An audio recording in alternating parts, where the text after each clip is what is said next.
I'm Kate McCraft, and I welcome you again on behalf of all of us, and especially Marianne. Thank you so much for being here. And so if we can just take a moment, we'll let Marianne center too, but let's just center. And so if you feel comfortable doing so, go ahead and close your eyes. If you don't feel comfortable doing so, just gently. So let's just all take a nice deep breath in. And a long and complete breath out. And as we exhale, let's set aside any tension, any stress, any busyness, anything we've got going on so that we can attend fully and completely to what Marianne's going to talk to us about today. And just settle into this moment, inhabiting this moment, remembering that we truly only have two homes in our lifetime here on this earth. One is our body, and that's our individual expression of spirit, and the other is the earth itself. And when we connect to the earth, we remember that we truly are one. So we take a moment and we clear our mind. We take a moment and we open up our hearts, embracing this evening full of fun and information and laughter and joy and grace, wholeheartedly and completely, as we welcome this beautiful, brilliant, beloved woman who have gathered us around her. And so it is.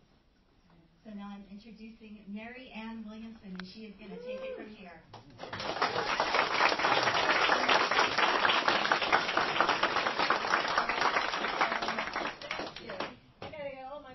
Activity going on here. Now, am I supposed to use that too, or should I not use it, or should I? Wow, thank you, everyone. Thank you so much, Kate. I'm so honored to be here. Wow, thank you. Somebody said to me, I was on a news program today, and they said, why are you talking in yoga studios? And that was you.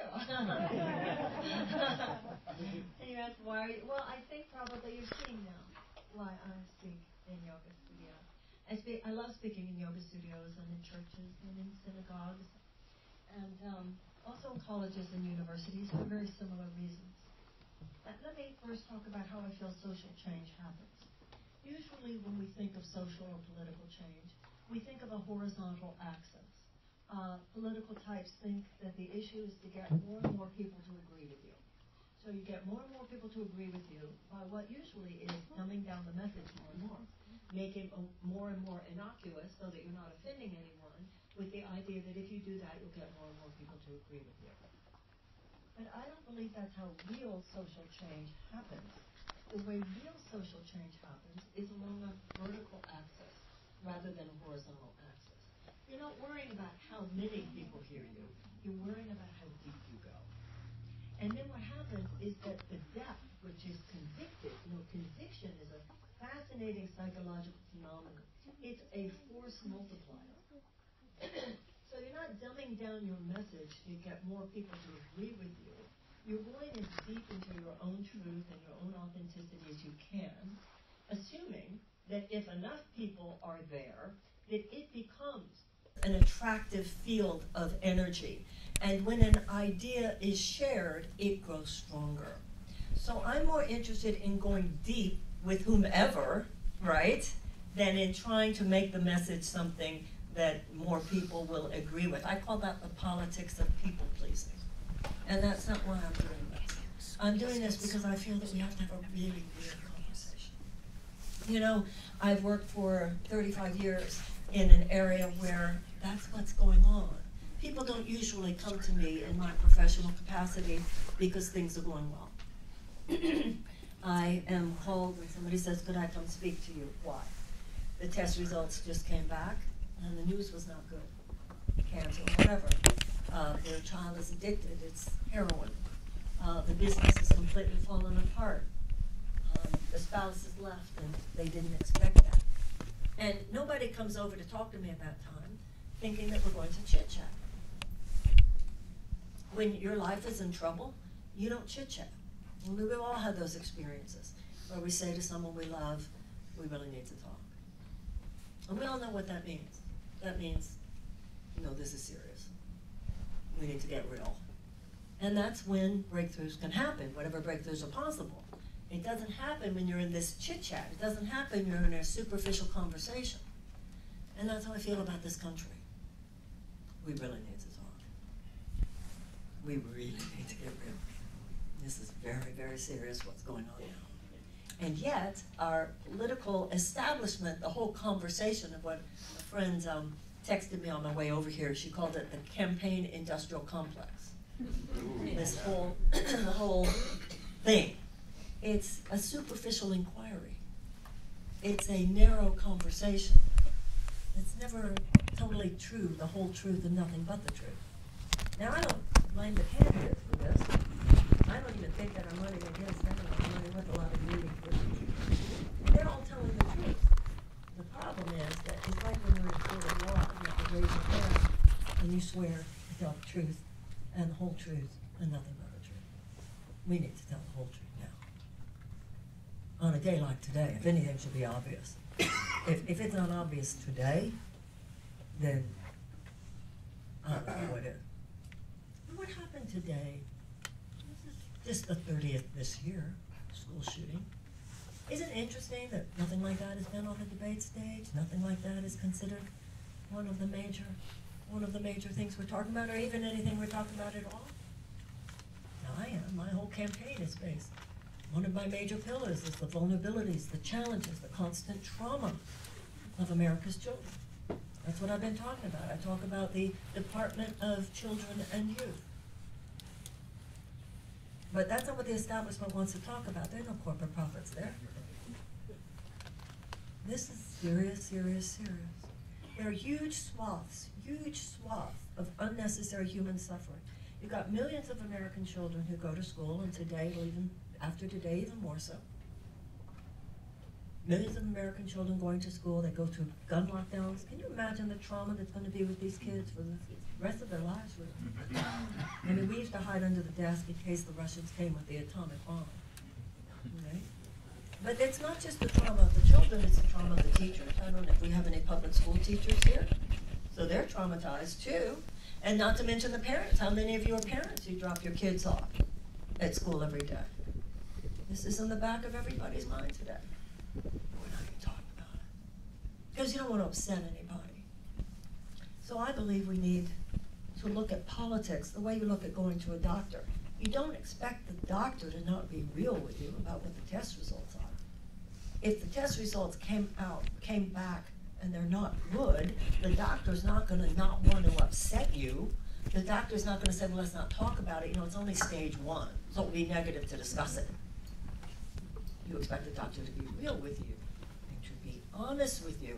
And what I've seen over and over and over in my career, also I've seen this living my life, we all have, is that that's when you find out how intelligent you are.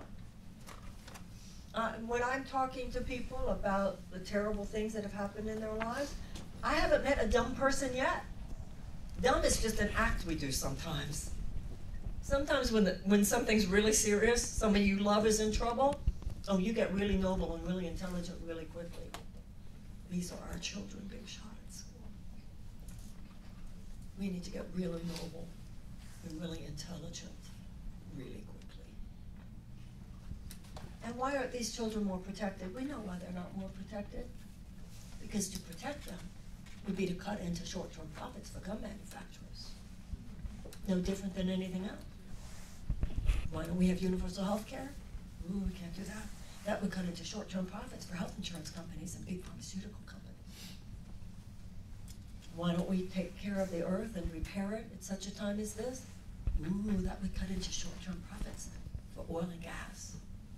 And why do we have a national security agenda that seems primarily based on long-term perpetuation of a war machinery as opposed to any conversation in there about how we are proactively planning for peace on this earth?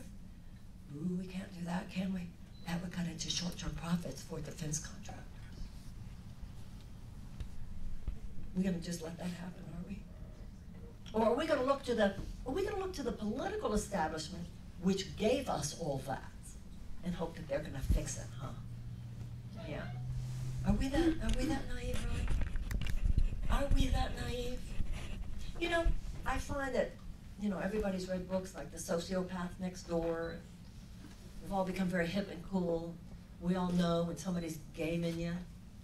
We all know, and no. They're playing a game with you. That's part of common parlance, you know, today. No, that's not cool. You gotta set a boundary there, or that's abusive. You can't take that. So why are we letting a sociopathic economic system ruin our country? Why are we letting this happen? This is the United States of America. We were born out of saying hell no to a system that was not good for people. What has happened to our rambunctiousness? And then it's really depressing when you think that the rambunctiousness is with the Trump crowd. What has happened to us? We become Stepford citizens. We just kind of go where they say we're going to go. Have you noticed maybe you've heard some phone calls asking how you feel about the issues? How many of you have received polling calls? And did they ask you about the issues that you care about? Just the candidates? Because some people, when they tell me they get called and people ask them about the issues they care about, then they tell them what their choices are. Nobody's told me child poverty was on there. Nobody told me that, what do you feel about the fact that 13 million children go to school hungry every day? What do you feel about the fact that there are 100,000 homeless children? What do you feel about the trauma of our children? And so, I think that we deserve better, but to some extent it's our responsibility that it's not any better than it is. You know, there's a transformational principle that we're all 100% responsible for our own life experiences.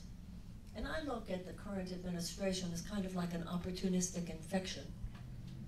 It wouldn't have happened had there not been a societally weakened immune system. We let this happen. We let it get this bad.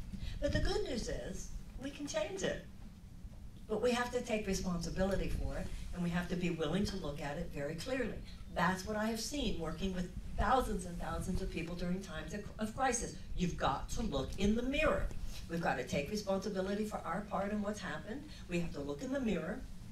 We have to be willing to take a good look at ourselves. Where am I and where am I not? Who I say I am. Where do I and where do I not stand on the principles on which I purport to stand? Where do I have some changes I need to make? Where do I have to atone for some things? Where do I have to make amends for some things? Where do I have to rise to the occasion? Where do I have to stop pretending to myself about anything? Where do I have to be willing to pay for myself a new path forward? And I have seen over and over and over again, not just working professionally, but living my own life, that works. Not only that, nothing else will. Nothing else will. So that's what I want to talk to you about. I want to talk to you about the United States of America looking in the mirror. Because we're Americans. We were born of the idea of infinite possibility. Thomas Paine said, we have it in our power to begin the world over again. So do we. But they were not unclear about what George III was doing. They were not pretending that tyranny was not tyranny. They were not pretending. The abolitionists abolished slavery, but they didn't pretend that slavery wasn't happening. And the women's suffragette movement got the vote for women, but they didn't pretend that there wasn't institutionalized white supremacy. Institutionalized suppression of women. And the civil rights movement led to the desegregation of the American South, but they didn't pretend there wasn't segregation. Sometimes people say, well, it would just be too negative to go there. Sometimes you hear people say these days, well, don't talk about it because what is negative expands. Sometimes it's not talking about something that is negative that makes it expand.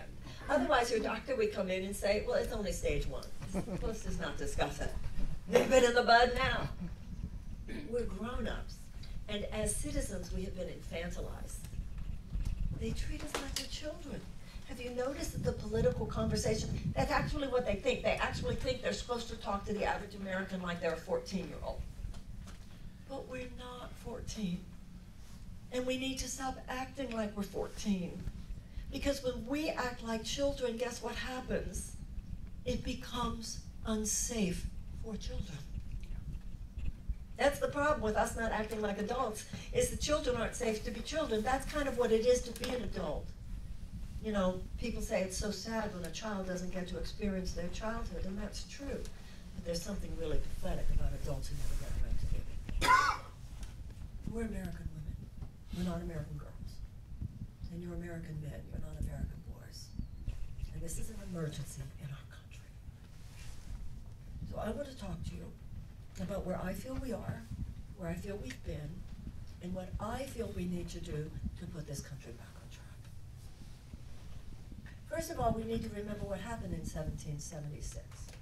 We need to remember what this country was born of, and what it signified, and the radicalism of the founding of this country. What was radical about it then is radical now.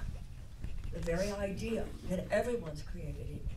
The very idea that God gave to all men inalienable rights of life and of liberty and the pursuit of happiness. These things are like America's mission statement. You know, when you go into a business and it's written up on the walls, and people have staff retreats because people have to revisit it. This is what John Adams, our second president, said. He hoped we would do every July 4th, he said. He hoped we would revisit our mission, no, he didn't call it mission statement, our first principles, he called them. It's those two things I just mentioned, but then these two other things, which we should never forget. All men are created equal. God gave all men inalienable rights of life and liberty and the pursuit of happiness. And then it says that governments are instituted to secure those rights. And then it says that it is the right of the people. If the government is not doing its job, it is the right of the people to alter it or to abolish it. They work for us. But who would have an employee and just drop in to check in on them every 2 years or every 4 years?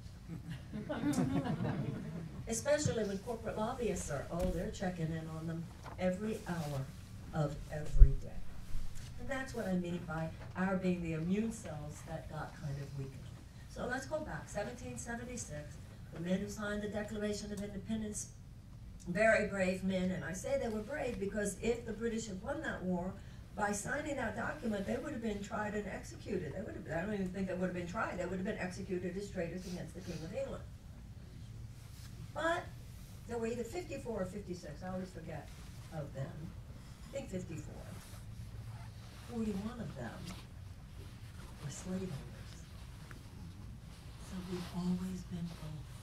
We have always been both these incredibly enlightened aspirational principles and sometimes the most violent perpetrators of transgression against them. It's been true in every generation, and it's true in ours. And it's important for us to see that context because it helps us to know where we are and to see our circumstances in the context of the larger American story. This is this sort of bipolar nature of the American character. And every generation decides what chapter they write in the ongoing story. Now, if you look at our narrative over time, we tend to rise to the occasion and make things better. So we answered slavery with abolition. And we answered the suppression of women with the women's suffragette movement. And we answered segregation and institutionalized white supremacy with the civil rights movement. And now it's our turn. As simple as that.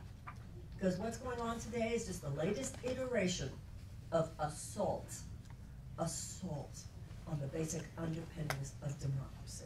So we're not dealing with anything really that other generations haven't dealt with. The only question is whether we'll whip out on doing what it takes to push back on those forces. And those undemocratic forces today are not a specific institutional evil, such as segregation, slavery, suppression of women. It's an amoral economic mindset. It's not that it's immoral. It's not a mindset which wakes up in the morning and says, how can we hurt children? It certainly doesn't wake up one day in the morning and ask how it could kill children. That's not what's going on. It's simply a mindset that says, hey, it's not our responsibility to have to think about that. It's only our responsibility to have to think about the short-term profits for those who have our stocks. It's just amoral. They don't wake up in the morning, how do we hurt children? How do we hurt indigenous tribes? How do we pollute the rivers? How do we contaminate the water? How do we put toxins in the food? No. It's just an amoral, which is, by the way, that's what a sociopath is. It's just no empathy, no conscience. Just no sense of any kind of ethical or moral responsibilities or anyone else. Now this is what's strange to me. Everybody in this room gets that about individuals. We need to grow up now and recognize that's what you have in a whole economic system that now runs the show in this country. And it has corrupted our government and it has hijacked our moral value system. How could this still be happening? How could this still be happening? I saw somebody tweet today, "You're not taking away our guns." I said, "We're so tired of you taking away our children." I don't think anybody who wants strong gun safety legislation wants to take away the guns anyway.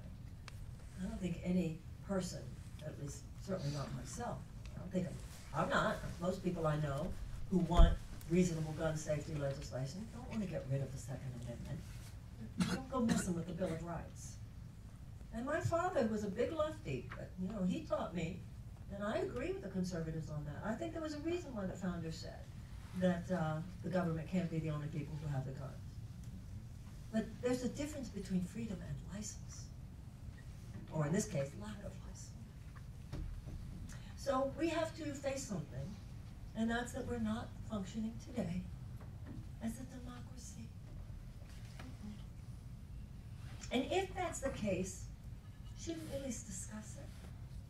Because we're not functioning as a government of the people, by the people, for the people. We are a government of, by, and for huge multinational corporate entities whose money floods Washington to such an extent that our government is now a system of legalized bribery. First, they advocate through tax policies like that 2017 $2 trillion tax cut, where 83 cents of every dollar goes to the richest individuals and corporations, through things like corporate subsidies, like $26 billion last year to oil and gas alone. First, our government advocates for short-term profits for health insurance companies and big pharmaceutical companies, food companies, chemical companies, oil and gas, gun manufacturers, and defense companies. And then they advocate for the health and safety and well-being of the people of the United States, our children, and the planet on which we live.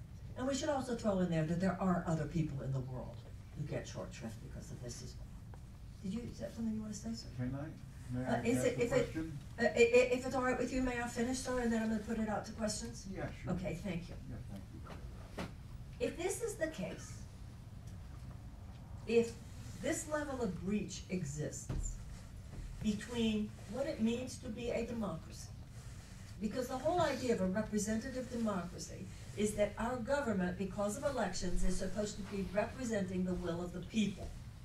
And in issue after issue after issue, the will of the people in the United States is not the problem. We're good people. I believe that very strongly. That's my experience, it's my faith. We're decent and dignified people. I'm not saying we're better than other people, but we're good people. The problem is that it's not enough just to say, in my individual life, I will seek to be run according to the dictates of conscience. It's not enough just to say that in my own individual life, I will seek to do right by people.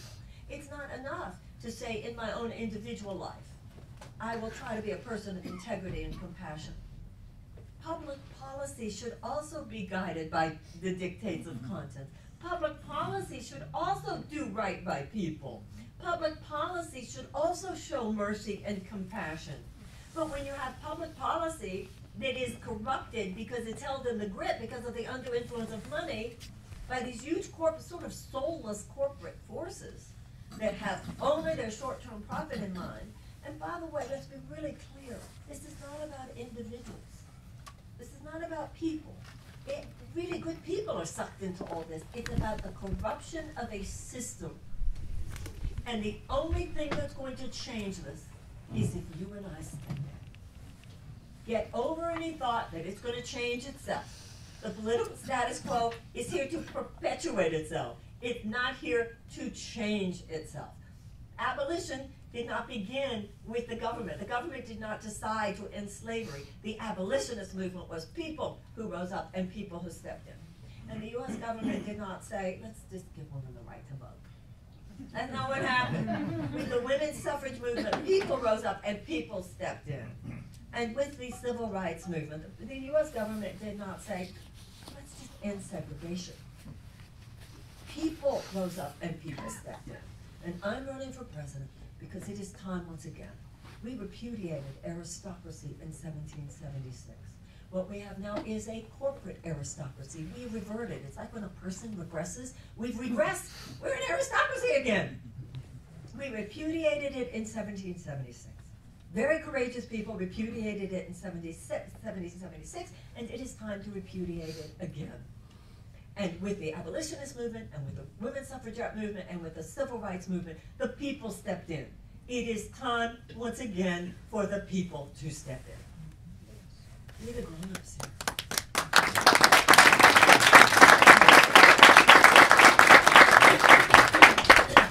So, we need to repeal that 2017 tax cut. $2 trillion. 83 cents of every dollar going to the richest individuals and corporations. I would put back in the middle class tax cut, because the middle class tax cut I think was a good idea and should have been there to begin with. We need to end those corporate subsidies where we just give money. We just give money away to the very entities that are the problem creators, right? We are like agribusiness. We keep. I was speaking today on a podcast with John Robbins. If you look at my food section at Marianne 2020, you know, we can't just have health care. We have to talk about why is everybody so sick. We have to do more than treat sickness. We have to ask why is there so much more chronic illness than in other countries. And one of the reasons is the incredible contaminants in our water and the incredible carcinogens in our food, the incredible toxins in our air. We have to address that. And we are giving subsidies, corporate subsidies, to the tune sometimes of hundreds of millions, even billions of dollars, to the very entities that are then poisoning the water and poisoning the food and poisoning the air. So we need to stop the corporate subsidies. We have to say that the United States government pushed back against big pharma. Big pharmaceutical companies gave so much money in donations. You know, last year they gave $284 million alone, lobbying Congress. You know, when these entities lobby Congress to the tune of tens, even hundreds of millions of dollars, it's not for charity. They want something from it. So several years ago, what they got is that the U.S. government gave away its right to negotiate for lower drug prices with big pharmaceutical companies while people in America are dying because they don't have their insulin. Yeah. And even though I think the United States military should have every dollar that it needs to actually secure our homeland, I don't think any of us would agree with that. We really need to wake up and see how many hundreds of billions of dollars above what the military actually needs is spent on the military just to increase short-term profits for defense contractors. You think that's going to change by a bunch of politicians who really doesn't mention those things? We don't even talk about those things. And so once we do the things that I just said, and I agree with the idea of a 3% tax on the assets of the billionaires. And I know billionaires who agree with that. I don't think we should have to worry about it because they won't feel it. And then you say to people, $50 million and more also. That we're happy for you. If you made that righteously, who among us wouldn't want that? 2% on their assets is reasonable. And then we're going to have some cash on hand. And with that cash, we need to repair this country. And it needs to be a moral repair. It needs to be doing the things that will put public policy back on track with the truth in our hearts. And the first thing we need to do is bless and protect our children. Yes.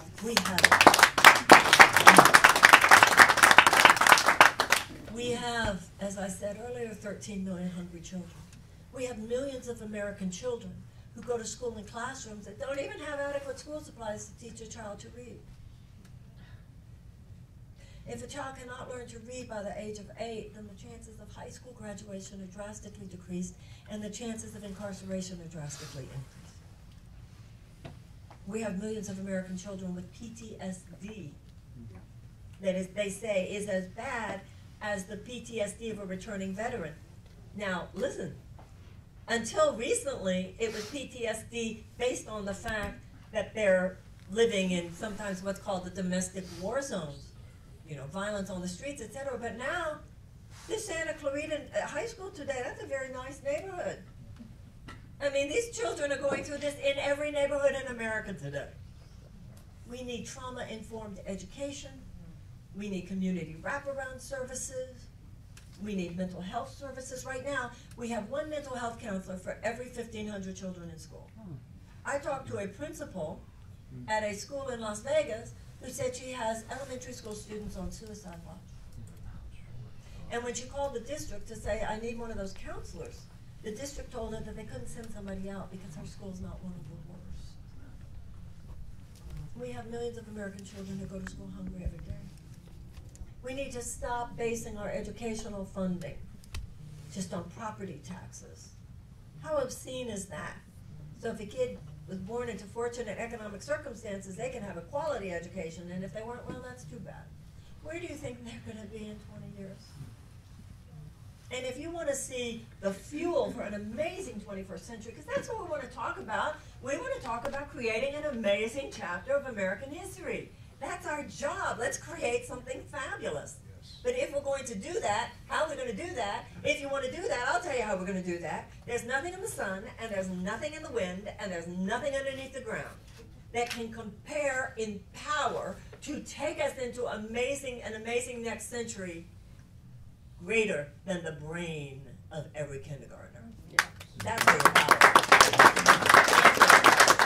Think of the millions and the billions, possibly trillions of dollars that we are simply not going to realize if we do not manifest the potential of every American child. You make me president, then my national goal is that every school in America should be a palace of learning and culture and the arts. Why not? Exactly. Why not? We are Americans. We are hardwired to do great things. But all we're told now is, well, we'll do a little tweak here, we'll give additional resources over there, we'll have one policy over there. No. We need to take some bad ideas and say, we're not going to do that anymore. America was born out of that. America was born out of saying, we're not going to do that anymore. And the entire economic paradigm says, we're going to improve our economy, which really just means improving it for that 1% that owns more wealth than the bottom 90%. And the idea is we're going to improve our economy in order to improve the state of humanity. You know what I say? Let's improve the lot of humanity, and that's what will create our better economy and a better state of humanity. That's where money comes from. Money doesn't come from a bunch of corporate aristocrats who are dropping crumbs from their table in the form of job creation. Can we awaken from that? Can we Lincoln said, disenthrall yourself. Disenthrall ourselves. Act anew and think anew. That's what he said. He said, think anew and act anew. Disenthrall ourselves, he said, and then we will save our country. I'll tell you where money comes from. Unleash the spirit of the American. That's where money comes from, the creativity and the productivity of the American people. That's why the founders said it should belong to us. That's who the resources of this country were supposed to belong to, us. And that includes our children. We've been mentally trained to ask for very little. We've been mentally trained to expect very little. Could we maybe have one policy over here, please? While we have children living in this chronic trauma, while we have an earth that if we don't take radical action within the next 7 years, we could have a massive level of social collapse beyond anything we've seen over the next, within 20 years, unlike anything we've seen in the modern era. Well, we have a situation where we're just constantly preparing for war. Are we going to just back up into peace? Are we just giving up completely on the idea of peace? Like ever? I mean, you've got a younger generation now that doesn't even remember a time when there wasn't war. So we just normalized it. That's what's happened in America. We just normalized the despair of millions of children. We've just normalized the fact that the water is contaminated. We've normalized the fact that the food is poisoning people. We've normalized the fact that the air isn't safe to breathe. We've just normalized the fact, oh, there's another war, and I hope they don't get a nuclear bomb. I hope they don't get a nuclear bomb. I hope they don't get a nuclear bomb. Although it's very interesting that we never discuss the fact that we have 7,000 of them. And we don't ever discuss the fact that the U.S. Air Force, I love this one. Here's an adult circumstance to consider. The U.S. Air Force has ordered 100 airplanes called the B-21 Raiders. And every American should know what this plane is, because this is your money. This is your money. So the B-21 Raider, the U.S. Air Force ordered 100 of them. Each one of them costs $560 million. That right there, okay? And what does a bomber do? Bombers drop bombs. Well, no, we understand that. But the B-21 Raider doesn't just drop bombs. It drops nuclear bombs as well as conventional bombs. Can we just take a minute to think about that? Can you please tell me why we need 100 airplanes that drop nuclear bombs? You drop 5 of those, it's over for civilization as we know it. Particularly given that the smallest nuclear bomb on the planet today makes Nagasaki and Hiroshima look like a pinprick. So you drop 5 of those, it's over for civilization as we know it. And you drop 10 of those, theoretically it's over for the species. But we need 100 of them, huh? Why do you think that is? Keep us safe? Is anybody in this room so foolish or naive to think this is just to keep us safe? Nobody is. So the game is just to make sure we don't think about it, because we're just not going to talk about that. And I'm running for president because I think we do need to talk about it.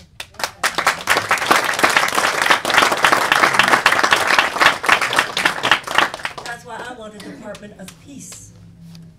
Right now we spend $760 billion on the military every year. We spend $40 billion on the State Department. The State Department is diplomacy and development and mediation. And then within the State Department, there's a $17 billion expenditure for the USAID, and that's long-term development and humanitarian assistance. Once again, remember guys, this is your money. And then in addition to that $17 billion, also within the $40 billion, is less than $1 billion, that's the peace building agency. A lot of people don't know that there are peace builders. The peace building skills and expertise are every bit as sophisticated as is military. It's like preventative medicine. It's like taking a holistic view of medicine.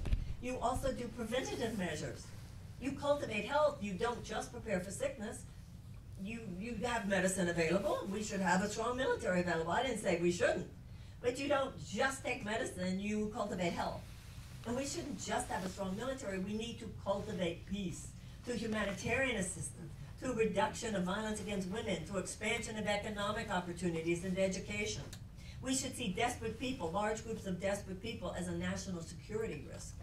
Because desperate people do desperate things, and desperate people are more vulnerable to ideological capture by genuinely psychotic forces. To me, all public policy should be built around one core principle: what would help people thrive? What would help people thrive? That's why we should have universal health care, so you shouldn't have to think about it. That's why we should have free state colleges and universities, so you don't even have to think about it. That's why we should have the complete removal of the college loan, so kids don't want to have to think about it. Why? So that you can live your life, manifest your God-given potential, spread your wings, be the person that you really want to be. You'll have time for your kids at the end of the day to read them the story. You'll have bandwidth and time for your spouse at the end of the day. You'll be healthier, you'll be happier, you'll be a better employer, you'll be a better employee, and that's how we will have peace, and that's how we will have prosperity. And it's time for us, the American citizens, to decide, is that what we want? Because if it's what we want, we need to go in a real different direction than we're going now. Like I said, it is time for the people to step in.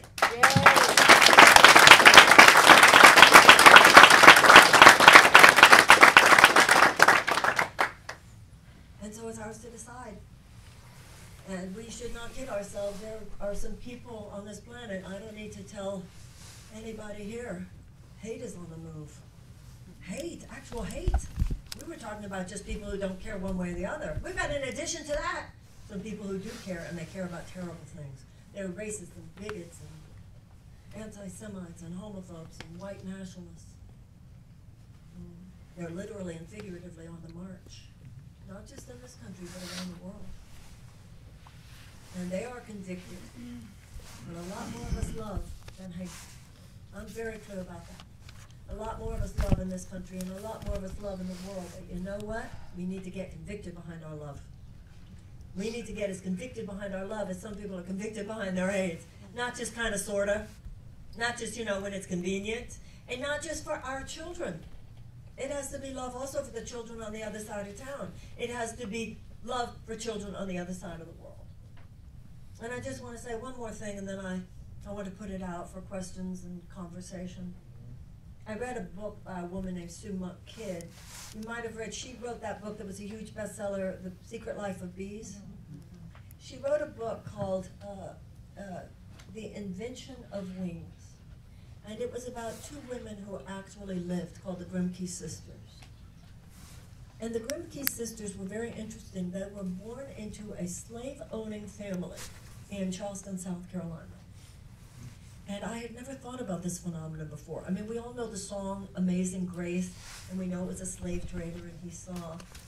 Well, there were a lot of people who were born into slave-owning families or communities, and think about what it would have been to realize where you were.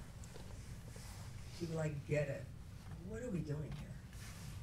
And if you did, you were completely ostracized from your family, you were run out of town. And so these two women, born into a slave-owning family, were then converted by the Quakers, because the Quakers, and it was the Quakers and the early evangelicals that were the foundation of the abolitionist movement. And then they became two major feminists in the early days of feminism as well. But what this book made me think about was the difference between being anti-slavery and being an abolitionist. Because anti-slavery meant, I don't agree with slavery, I think slavery's bad, I would never own another human being, I wouldn't want to live in a slave-owning state, all of that. Which is noble, but if you think about it, it would not have changed. It would not have moved the needle for even one enslaved person. But then there were those who had crossed a bridge. And that bridge is within ourselves. It's a psychological bridge, it's an emotional bridge, it's a moral bridge, and it's a spiritual bridge. And it's from the ground where you say, I don't agree with it, to the ground on which you say, not on my watch. And so that's why I'm running for president. To give you the option, so that the option is available should you choose it, for enough Americans in our time to rise up as other Americans have risen up in their time, and to look squarely in the eye, without distraction, without kidding ourselves, and recognizing undemocratic forces when we see them, and a willingness to say as courageously and as powerfully as our ancestors did, that's over now, not on our watch. Thank you.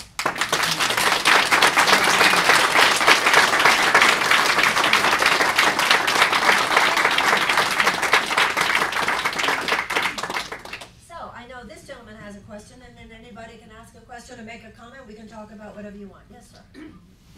How are you going to deal with this corporatocracy that's not listening to us? How do we change them when they don't listen and they don't want to change? It's easy for us to say they don't listen. The bigger problem is that not enough of us have voted. We really have to take responsibility for that. None of this could have happened if we ourselves had been on the ball. And that's why I said earlier, it's been a weakened societal immune system. And remember, this stuff does not just happen in Washington. It happens on the state level. It happens on the local level. This is not new. This stuff didn't start with Donald Trump. You know, it's not like he created all of our problems. All of these problems created Donald Trump.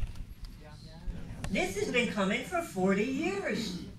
And it will help us to know that. It helps us to know that. And then to know, okay, it's the 11th hour, but it's not midnight yet. It's not midnight, guys, but we cannot tarry either.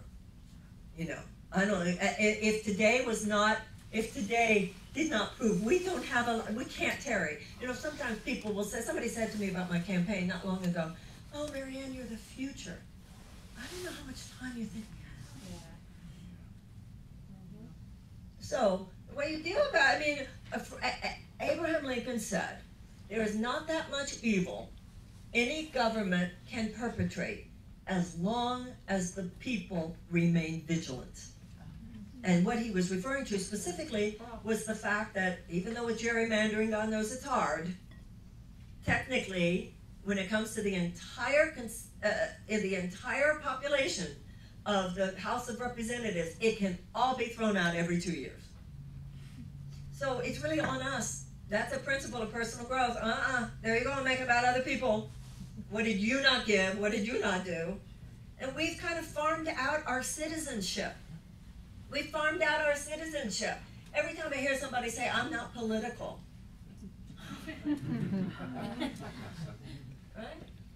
Right? The French say, if you don't do politics, politics do you. So that's the issue. That's the issue. I don't care what the public issue is. It'll get to your private door. Good luck with all the green juice. Good luck with all the gluten-free. They're poisoning the air. Right?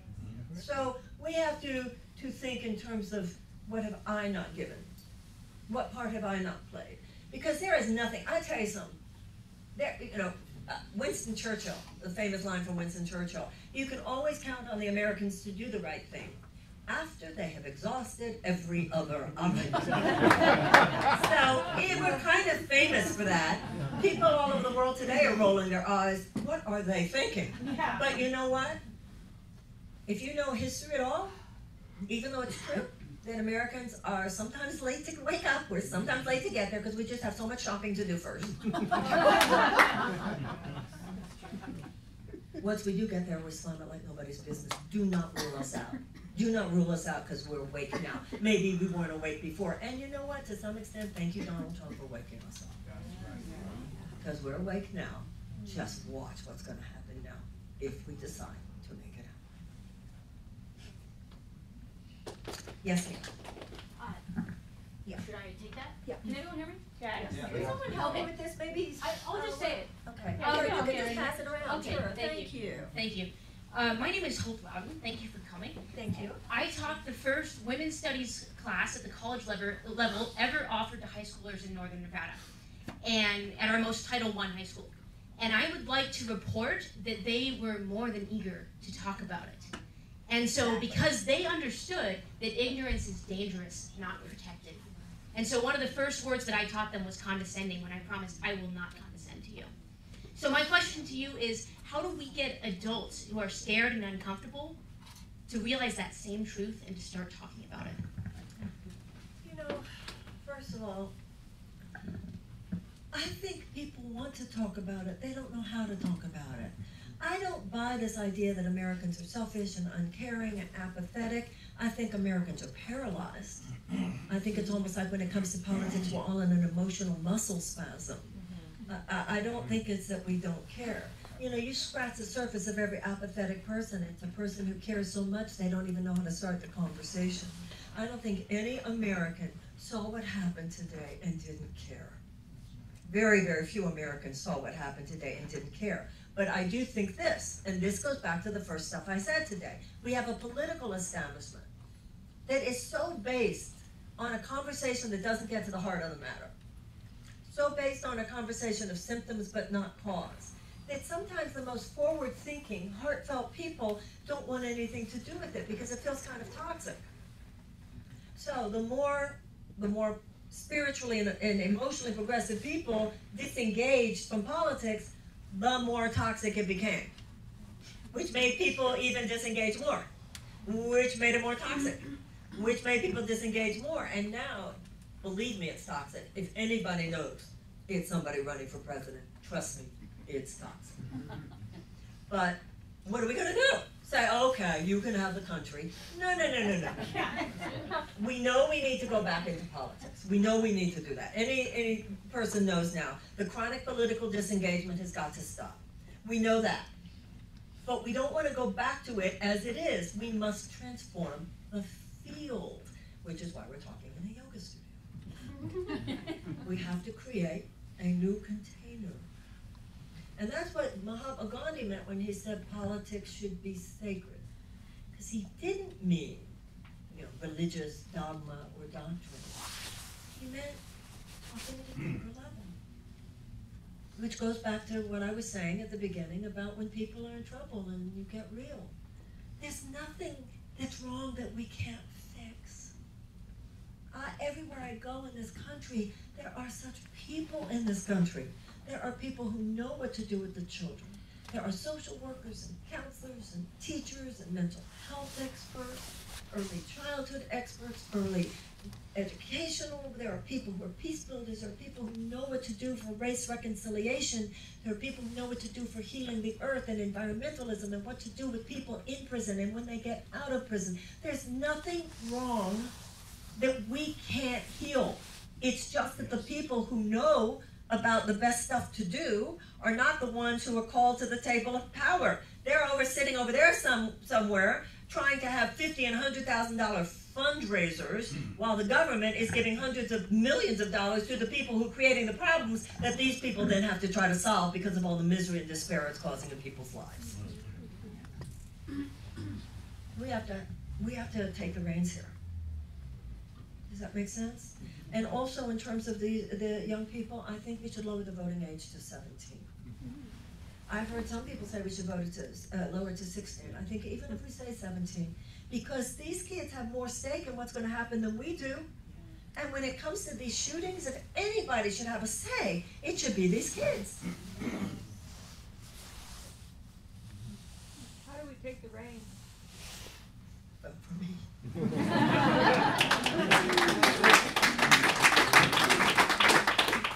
Yes, ma'am. I would just like to say, and I don't think I need the mic, maybe. I am so pleased to hear you and see you. I probably watched 50 of your videos. Thank you. I gave a donation for the first time in my life. Thank you. It's not enough. I got my fiance to change from Green Party to Democrat to vote for you. Thank you, thank you, and thank you. I want you to do something for me. I'm going to do a fundraiser for you if I can, if I can, when I can, soon. And I just want one thing. I want you to say, not if I'm president, but when.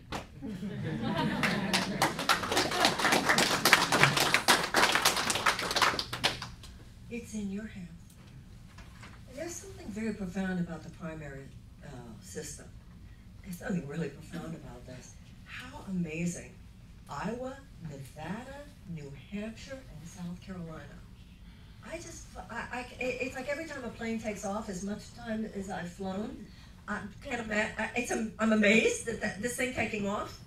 I never stop being amazed by this. I think it's so amazing that these 4 states have this much power. Now, some people don't like it. I do like it. I think there's something so democratic about it.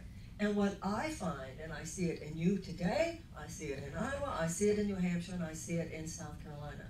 The people in the primary states, you do know how much power you have. And you do know how consequential your decision is. And I understand it's a tough one right now. It's a particularly tough one right now. And there are a lot of good people running. And you should do your due diligence, and they're getting more every day. And you should do your due diligence and listen to all of us, and your heart will know, your conscience will know when you caucus.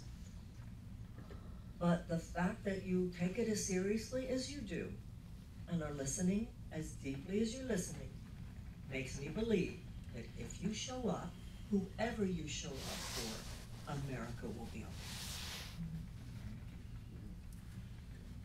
Yes, sir. Oh, yes, I'm sorry. Thank you. My name is Dr. William Torch. I may know quite a number of patients here. I just retired. And every time I go to a gas station or a 7-Eleven, someone comes over and says, Dr. Torch, you remember me? And I say, no, sorry.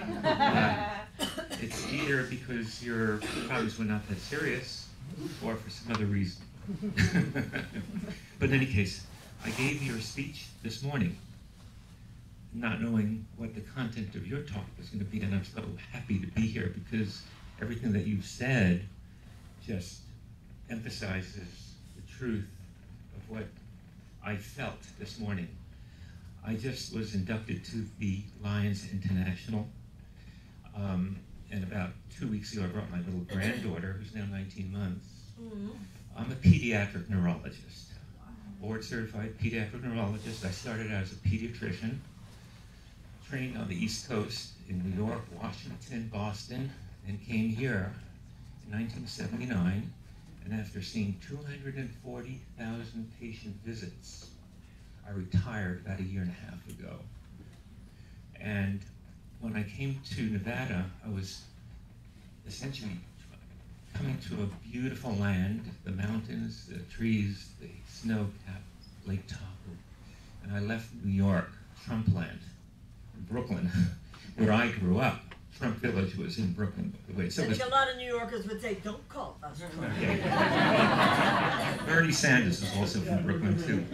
But in any case, I did all my training on the East Coast, and I was I'm also a neurochemist, and I wanted to do research. When I came to the Bronx Albert Einstein Medical Center, where I did my pediatric and previously child psychiatry and neurology, I was devastated by the amount of child abuse, neglect, HIV, AIDS, gunshots, shootings in New York, and I couldn't wait to get out. I moved to Canada, lived there for a while, and through a number of jobs, ended up being the first pediatric neurologist in the state of Nevada. And I just retired 1.5 years ago. And I was dismayed by the fact that in my practice, I'd say that 1/3, if not 1/2, of all the children that I saw, from little neonates in the intensive care nurseries, all the way to 18 years old, who grew into adults, 1/3 had histories of child abuse, child neglect, sexual, physical abuse, drug effects, and I'm just dismayed at the situation, not only in the United States, but in Nevada, which turned out in 1998 or 9, listed in USA Today as the #1 state in child abuse, second only to Washington, D.C., a district. And I started to write a book, A Children's Bill of Rights. And I've been working on this book for the last 30 years, and I finally have finished it, and I want to show it to you. It's We the Children, the Fourth and Final Emancipation.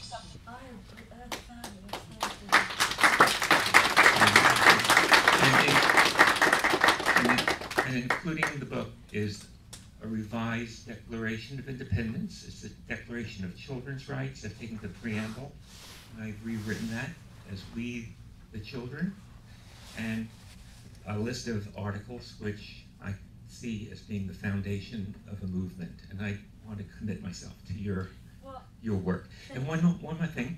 I was listening to the news this morning about the Santa Clara, and here's my 19-month-old, and I'm worried. She's a little girl. I'm worried about what her future is. And it just brought up an incident. Many years ago, one of my patients, who was a drama coach, decided to take the book and wrote a play. And he brought it to the high school kids in Susanville High, and it turned into a play. They put me as a character against my will, but it did play. And on the way up to Susanville with my wife and my 2 children, I passed the prison. I saw the towers, the lights, and it reminded me at that time that there were thousands of prisoners in that system, women, men. It was federal and also state. And I knew that it cost $100,000 a year to house one prisoner. All right? I get to Susanville High, I see the play, I was brought to tears, there was a marvelous interaction. And afterwards, we were sitting in a room just like this, and there was a counselor school counselor. And I went over to her and I said, how many school counselors are in this school? And she said, I'm the only one. I said, well, how many students are here? She said something between 1,500 and 2,000, just reiterating this. And I was just thinking, $50,000, which would have been a high salary at that point, for one counselor. I asked her, how many children do you see and how much time do you give to each child in 1 year? She says about an hour. In 1 year. In 1 year. An hour a year. An hour a year. Now some kids were getting 2 or 3 hours, and some getting 0. And I was thinking, she said, I need help. I need more of me, herself. And I was thinking about the cost of a prisoner. But the cost of that B-21 rate Or the B-21, right. You take 100 prisoners. Or corporate subsidies. 100 prisoners, and that's $1 million down, not down the drain. I mean, it was, if they were rehabilitated, it'd be a different story. But if those monies could have gone to hire more counselors, it would have helped to empty the prisons. Okay, but let's talk about the financial incentive. This is what I mean by we need to be grown-ups and we need to look deep because it's not fun. The financial incentive is not to close the prison. The financial incentive is to expand the prison population. That's what we have to look at here. Just like there's no corporate profits in increasing if you talk about mental health counselors for those children, where are the corporate profits? Who's going to lobby for that? Although Marianne Edelman would of the Children's Defense Fund, I hope you send this to her. This is why I want a Department of Children and Youth. And also, you're a child neurologist, you know 90% of all brain development before 5, 80% before 3. A lot of these children are traumatized before preschool. So when people talk about free, preschool, all that's great. But this is so much a bigger issue than anything that can be covered just by Department of Education or even Health and Human Services. And in addition to all of the things he mentioned, I was reading an article recently. The tech companies reported that last year alone, 45 million impressions on the internet of violence and sexual violence towards children. Yeah. Let's stay with this. We can handle all of this, but first we have to look at it. We shouldn't dwell on it, because that does make it expand and we go into cynicism, but cynicism is just an excuse for not helping. We have to look at it, though, and be very grown up about this. And not let, so when you hear something like the comments of Dr. Schwartz, you said? Torch. When you hear these comments, we have to not let it just fly by. We have to really take it in. I mean, when he talked about a Children's Bill of Rights, that's exactly how I feel. I feel like, well, it says all men are created equal. That includes children. If all men have the inalienable right to life, liberty, and the pursuit of happiness, are we just decided we don't mean it? Because these children are citizens. And even those who are not American citizens, they're human beings. And you really, it's one thing to hear this, and it's another thing to really let it trickle down and live here and in your gut.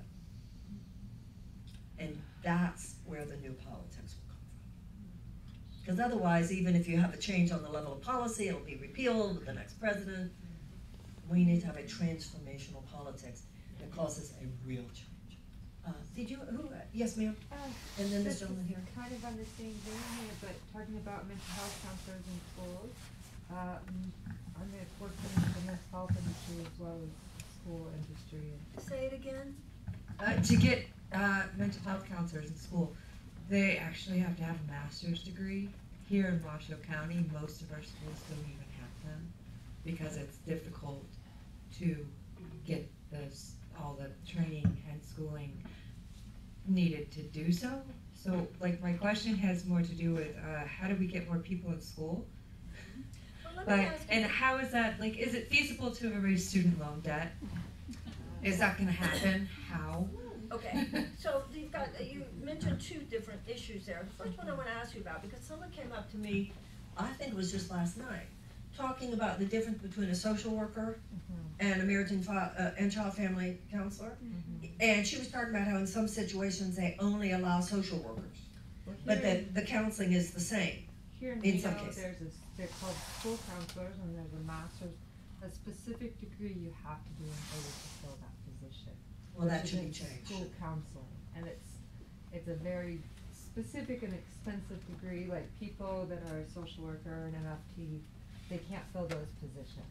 One of the reasons I want a Department of Children and Youth is because we have to coordinate all this. There's no one coordinative body where we can sit down and look, what are the challenges, what are the vulnerabilities, who are the people who know how to heal it. We don't have that, and that's what we need. Yes, ma'am, you have something to say? I'm sorry, that's not true. My mom, Catherine Loudon, is in charge of counseling for Washington County School District and school social work, as well as home hospital and a number of other programs. We are fully allocated in Washoe County for school counselors in a nationally recognized way, such that we're not even competitive for a lot of additional funding because we needed it so badly that we have a higher level of allocations. So yes, we are full in school counselors. We have allocations to the level that is possible at this time. Of course, that could be expanded, but there are no schools that, you know, are under allocated on a national scale. Like if you look at the rest of the country. You know, some candidates talk about how they want to go to Washington and fight for you. I don't want to go to Washington and fight for you, but I'd love to go to Washington and co-create with you. Because what has to happen in Washington also has to happen in Nevada. So I'm very happy to hear you guys talking about Nevada, because these same things have to be talked about on a state and a local level. Yes, sir. Thank you. I'm not sure what underallocated means. You mean there's no more money allocated for it? No, on a national level, we have the standard, like higher than standard rate. So we're up to par, and that means that we're allocated at a pretty reasonable level. So it's. But the children obviously don't have what they need. No, it'd be great if we had more, but it, yeah, I hear you. Yeah. There's a constant hiring going on for school counselors in our county. Yeah, well, you're the second person, and I've heard all this business about the marriage and family and child. I mean, I hear you. You know, one of the wonderful things about a presidential campaign, and this is true of any candidate, you really do have the exposure to people and what's going on. So whoever walks in the White House will really know these things, and it's really pretty fabulous. Yes, sir. So this kind of flows around with mental health and yes. the for-profit prisons. I know in the past you've made some somewhat controversial statements about like antidepressants and mental health medications. I've been a mental health patient, I've been on medications, and for me what really helped was psychedelics. There's a movement in several cities, as I'm sure you know, where they've legalized plant-based psychedelics. And there's a lot of research that shows that they've been effective alternatives to antidepressants. Prior to taking antidepressants, I was very suicidal. I took them for a while, and it just made me feel worse. I didn't do anything with depression, and then once I started kind of getting psychedelic therapy, my depression largely went away. And there's tons of research that supports that. How do you feel about these cities and states legalizing psychedelics, and do you think that's an acceptable alternative to mental health medications? Great question. First of all, I want to challenge the idea that my comments should be considered controversial. I said what I think many mental health professionals have said, which is that we should be as concerned about the overprescription as we should be concerned about the possible underprescription. I mean, I agree with you on of antidepressants. Absolutely, that's been part of the mischaracterization, etc. So thank you for that. And number two, I think it's a good idea. And I think that obviously the states that are legalizing it, the cities that are legalizing are doing it in a responsible way, having to do with regulation. I think that the power, not only in terms of money and government, but even in terms of the persuasion that Big Pharma has over the American mind today, I think we need to break that hold. We know what happened. We know what happened with the opioid crisis. Attorneys general all over this country are indicting pharmaceutical executives. We know about the predatory practices by big pharmaceutical companies that by which they knowingly knowingly over-manufactured, knowingly led to the overprescription and oversale of opioids, of painkillers.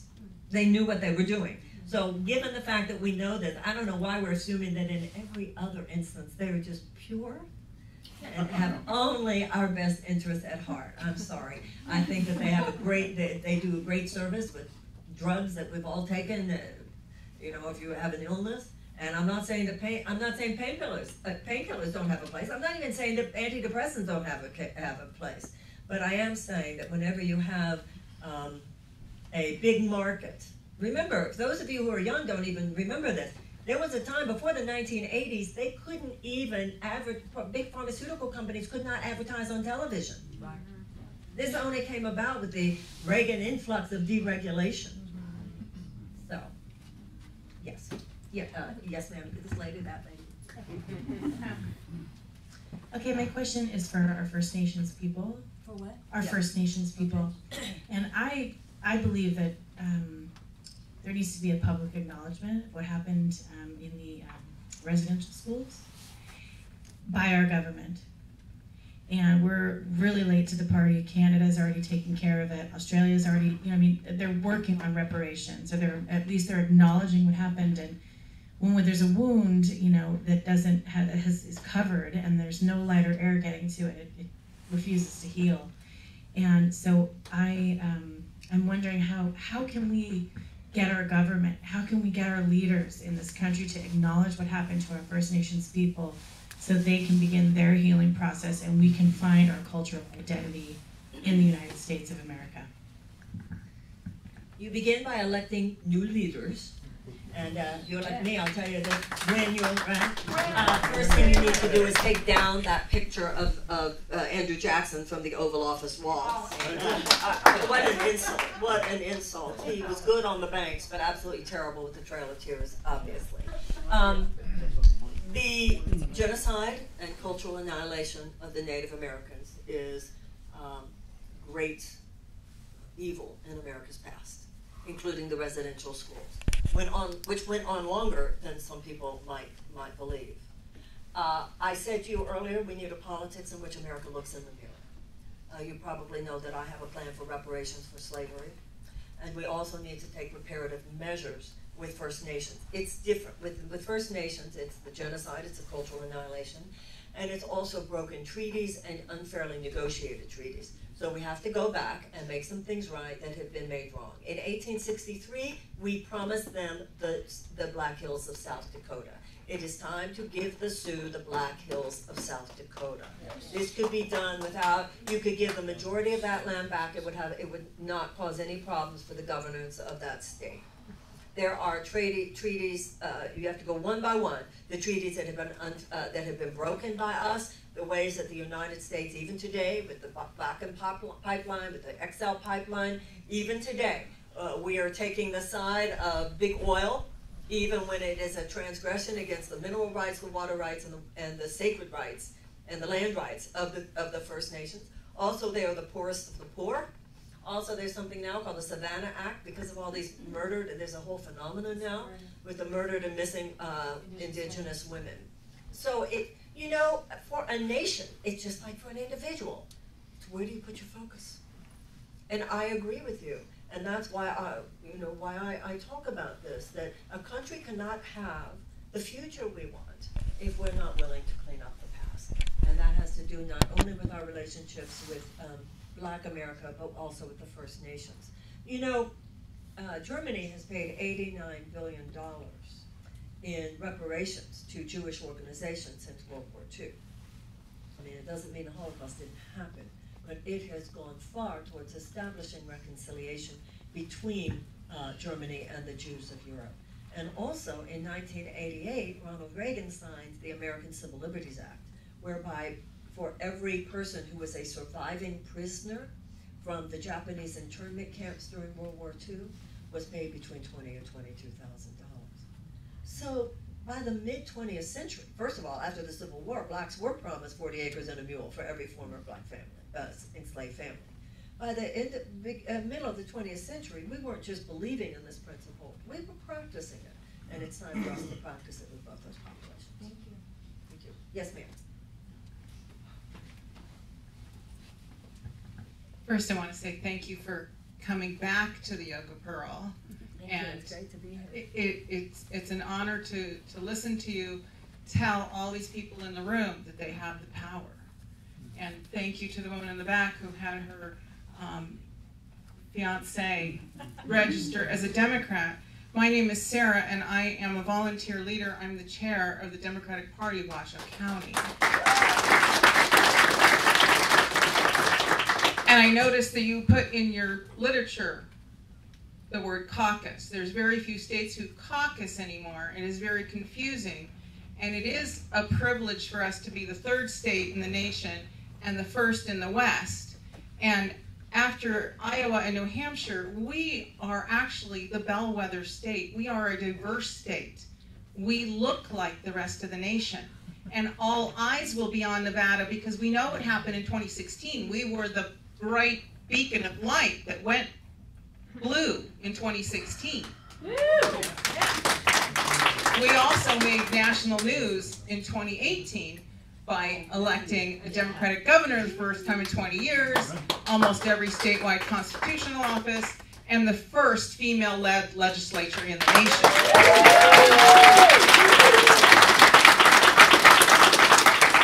And Sparks is a big focus for the Washoe Dems as well, so I'm very excited to be here. I live in Sparks. I live in the back of Spanish Springs.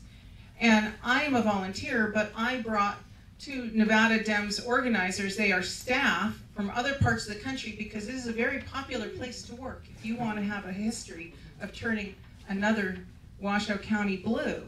So we have some new things in our caucus. We are the only state in the nation that has 4 early days of caucus. Is to answer all the criticism that people like me said to the Democratic Party. We need a caucus that isn't just on one day. So we have 4 days of early vote, and all of that is led by volunteers. Wow. And the caucus itself is February 22nd next year? Correct, but we have 4 days starting 15th, 16th, 17th, and 18th. And we have all the early vote sites at washoedems.org under a specific tab. We have some flyers here with us, but this wasn't quite updated on the back. We actually, as a county party, advocated for more times at certain locations and changing certain locations. So the Nevada Dems has actually been collaborating and coordinating and sharing in real time with us like never before. So I'm really pleased to be a volunteer leader at this time, but we actually need more volunteers. And my line is, you can't just advocate for your presidential candidate of choice. You have to advocate for the caucus. A lot of people had bad experiences, or at least know someone who had a bad experience, or they've never participated, and they're very unsure of the process. So we have trainings, we have in-person trainings at Washoe Dems headquarters here on Terminal Way, and we have online webinars, and we need over 900 volunteers just in Washoe County. Okay, so hold on, I want to check with this room. How many of you have caucused before? How many of you have not caucused before? Okay, so remember, that's what we're talking about here tonight, is how this kind of just settles into some deeper place. How many people would say something along this line? I've never caucused, but I'm open in a way I might have never thought I would be. How many would put yourself in that category? See, that's how it starts, that's how it happens. So this is really exciting. And also, before you begin again, I just want to say, now I was told you could be a registered Republican or an independent, but you could become a Democrat that day for the caucus, so make sure you explain that part. And I'm sorry, tell me your name again. My name is Sarah Mahler. Sarah, this is great. Okay, and Sarah. We've always had same-day voter registration at the Nevada caucuses. Okay. I've been caucusing since 2008. We actually will have same-day voter registration on election day, thanks to the people that you put in office in 2018. That is big news and helping our state to have fewer barriers to participation. So again, if you want to switch parties, we're going to need all those volunteers doing the voter registration. at the early caucus sites and at the precinct locations on caucus day. We need all those people checking people in. We need people to be site leads on that day, meaning for the whole entire building, where multiple precinct caucuses will be. And each precinct caucus will need a temporary precinct chair who leads the meeting. So those things we have trainings for, and they're invaluable. Invaluable for people that want to be a volunteer or that have never caucused before. You don't want to just show up and, you know, have your Marianne Williamson sign on you or shirt or button. You want to know what's going on. Okay, so this is your opportunity, and there's no, when it comes to people like sort of moving into politics for the first time, don't worry that you might think this is a stupid question because there's somebody else in the room who wants it. Who, like maybe if you've never caucused, this is your time to ask Sarah any questions you have. Yes. Actually, I have a question. What's the format for the early days? Because in 2016, it was just the one day. Right, we're the very first time and the very first state in the nation. It's more like a firehouse caucus, which is what the Republicans do. You get to have your presidential preferences marked, and you come in and you can go to any early vote location in the county. You can't go to Carson City, and you can't go up to Story County, and they can't come here. But you can go to any location, make sure that you're a registered Democrat, and you leave your presidential preferences there. We haven't quite had the details of how many presidential choices you'll have. Oh, yeah. So, if I can answer that question. So the early vote will take place over those 4 days. It starts a week before the caucus, Saturday, February 15th, lasts until Tuesday the 18th. You can vote on any one of those days. What you'll do is you'll go fill out a presidential preference card at that location. So in practice, you have 3 choices, 3 people? You can have up to 5 choices. Whoa. So are we doing ranked choice now? It is not called ranked choice voting, but you do rank your choices. So you can calm down because you can say a lot of us. Right. And you list your 5 choices in order. And then they send that information back to your precinct and count it in your precinct on caucus days if you're physically there. So your first choice will be used to determine viability, and if your first choice is viable, it'll be used to allocate delegates. If your first choice was not viable, they will use your highest choice that still is viable to allocate delegates. And viable is 15%? It depends on the precinct, it depends on the number of delegates, but it's 15% in most cases. Yeah. It's exciting. It's fun. Yeah, I also wanted to point out for me, but I'm excited. that if you are 17, but your birthday is before Election Day, you are able to participate in the Nevada caucus. Unfortunately, you are not able to participate in the Nevada primary, which will be for all the rest of the election offices. Let's say there's 5 people that run for Mark Amadei's seat, or there's 6 people that run for certain city council seats. So that'll be on the primary June 9th. But if you're 17 and your birthday is before Election Day, you can participate in the Nevada caucus. And you know, guys, thank you so much, Sarah. Thank you so much. And as we close, and I know a lot of people just minds, this is, you just involve yourself. You know, you heal in life one aha at a time. And that's how our society is going to heal, just more people going, yeah. So thank you. And thank you, and I know people will have questions to ask of you. Can I just say one Yes. thing about the Yes. caucusing? For someone who has caucused many times in the past, if you go on the day, it's really enlightening and it's really fun because you actually get to sway people and vice versa. Like there's legitimate civil debate. So if you can do it, well, if you can do it on that day, I suggest doing that. If you can't, I love this early thing because I always felt it wasn't unfair. If people work, they can't participate, etc. So you should try it if you haven't done it. This has been really wonderful having the opportunity to be with you. Thank you, Sarah. If nobody has anything else to say or to ask, I want to thank you, Kate. And I just want to say to all of you what an honor it is to be here.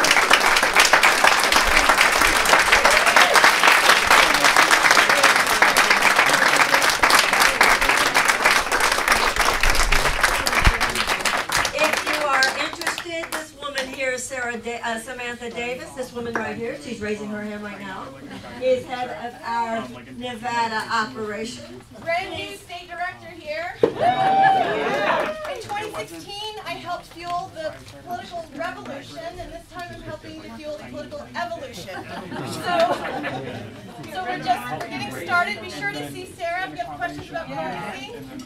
Deanna, where's Deanna? Yeah, Deanna is your volunteer organizer here. So be sure to sign up, grab a bumper sticker. And good night. Ladies and gentlemen, I would, so if you feel like volunteering, please sign up to volunteer. And if you feel moved to make a donation of any amount, that would also be very appreciated. Thank you so much. And then when Dr. Torch told me that he was doing this with us, I said, you have to come. They're fine. They gave you booties. They did. Yeah.